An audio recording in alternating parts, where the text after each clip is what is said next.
Look at this room. This simple 2x1 room should be very familiar to anyone that has played Rogue Legacy.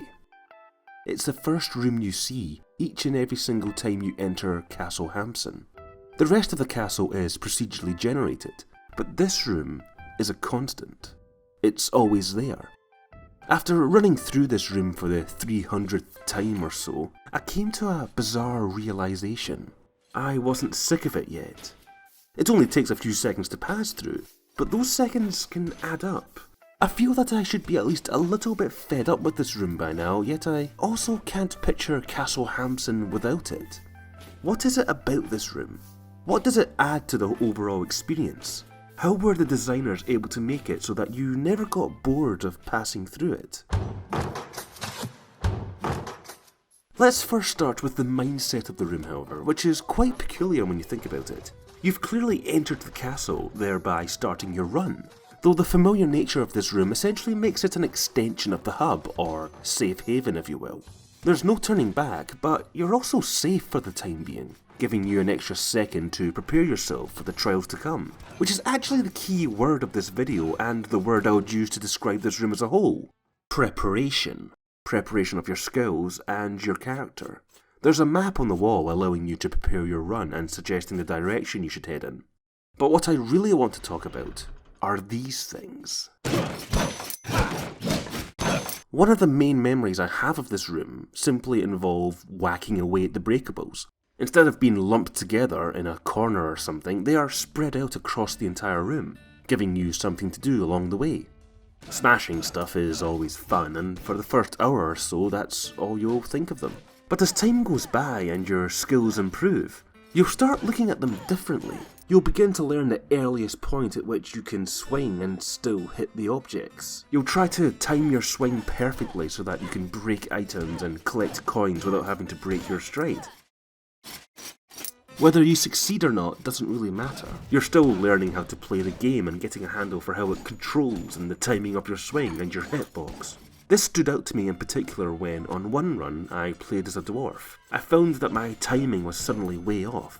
What was once a rather fluid, unthinking experience suddenly stopped me in my tracks and reminded me that I may have to play the game differently now.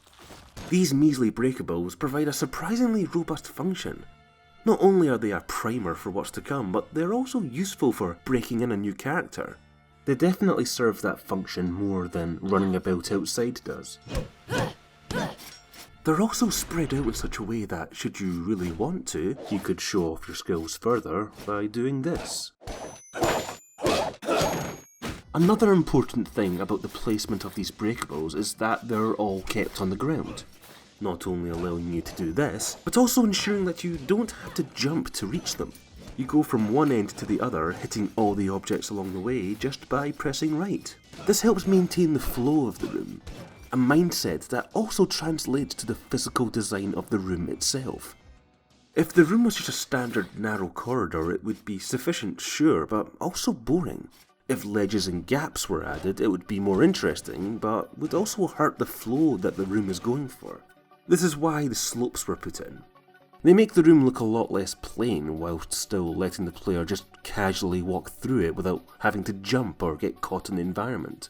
The slopes also help to accentuate some of the more important aspects of the room, namely the teleporter, useful for architect runs, and of course the boss door, which is a constant reminder of your progress and your end goal. Every time you defeat a boss, the door lights up. You know your goal and how to accomplish it, but it takes the entire game to enter a location that essentially couldn't be closer. In the end, it almost doesn't matter what lies behind this door. The way this room manages to build the tension ensures that simply walking through this door will be a momentous occasion in itself. Now, could Rogue Legacy survive without this room? Oh yeah, I suppose you can make the teleporters just random rooms you find about the castle and shoehorn in a final boss somewhere else. But this room adds some structure, some build-up, and yes, even a little bit of training to the proceedings. For me, that makes it worth the few seconds that it takes to run through. In a game all about procedural generation and uncertainty, a little familiarity goes a long way.